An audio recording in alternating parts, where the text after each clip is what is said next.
एक कठिन लड़ाई जीतने के बाद टिपरामाथा ने एक बार फिर टीटीएडीसी चुनावों में सफलता हासिल कर ली है। हालांकि जीत के श्रेय के बीच भी प्रद्युत किशोर देबबर्मा ने पार्टी कार्यकर्ताओं और समर्थकों को संयम बरतने का आग्रह किया। एडीसी चुनावों को लेकर राजनीतिक तनाव शुरू से ही काफी ज्यादा था। इसी पृष्ठभूमि में शुक्रवार को नतीजों की घोषणा के बाद टिपरामाथा के प्रमुख प्रद्युत किशोर देबबर्मा ने सोशल मीडिया पर एक महत्वपूर्ण संदेश साझा किया।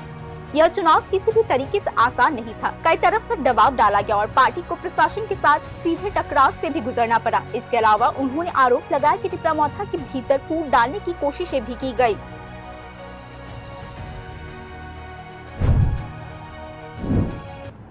क्योंकि मारने वाला भी तिपरासा होगा और जिसको चोट पड़ेगा वो भी तिपरासा होगा। जब तिपरासा से फाइट करता है तो नुकसान हमारे बच्चे का होगा, नुकसान हमारा नेक्स्ट जनरेशन का होगा, नुकसान हमारा आज होगा। तो मैं आपसे फिर से अपील करता हूँ, जब आपका जन्म हुआ था तो क्या आप सीपीएम बन के जन्म किए थे या बीजेपी या मोथा?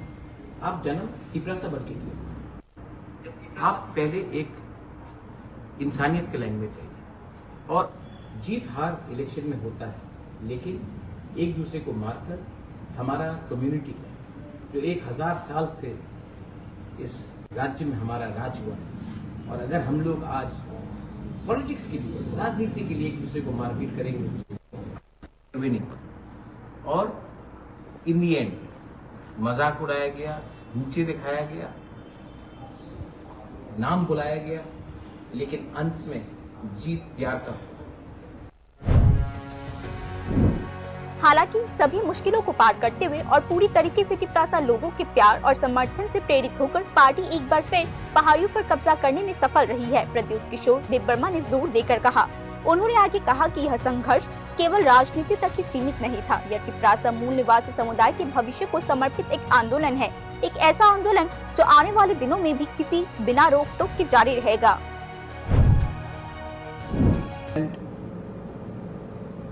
मैं बोलता हूँ, मेरे ऊपर बहुत प्रेशर था,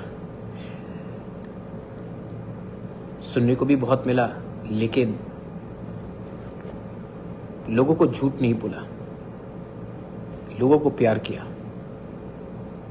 और ये जो लोग पॉलिटिक्स का फॉर्मूला बताते हैं कि politics is like this, politics is like that, all I know is that जब तक मेरे लोग गरीब हैं, मैं सुख शांति से, मैं आराम से नहीं बैठूंगा।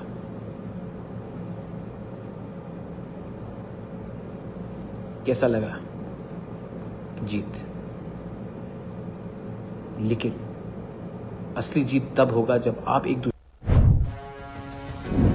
प्रद्युत किशोर देबबर्मा के अनुसार ये चुनाव कई तरह से चुनौतीपूर्ण रहा। प्रशासनिक दबाव, राजनीतिक विरोधियों की रणनीतिक चालें और पार्टी को अस्थिर करने की संभावित कोशिशें, इन सब को मिलाकर स्थिति वास्तव में काफी जटिल थी। ये आरोप बताते हैं कि ये चुनाव केवल वोटों की लड़ाई नहीं था, बल्कि प्रभाव और निरंतरता के लिए एक व्यापक संघर्ष में बदल चुका था। हालांकि प्रद्युत किशोर देबबर्मा ने जोर देकर कहा कि एडीसी चुनावों में मोथा की जीत केवल एक चुनावी जीत नहीं है, ये मूल निवासी राजनीति की निरंतरता और उनकी अंतर्निहित शक्ति की एक परिदर्शन भी है। फिर भी अब सबसे बड़ी चुनौती शांति और सद्भाव बनाए रखना है, ताकि ये सफलता स्थायी बनी रहे। ठीक इसी कारण से जीत के उस ठीक चरण पे दिया गया उनका संयम का संदेश अब राजनीतिक रूप से अत्यंत महत्वपूर्ण हो चुका है। Bureau report, news now.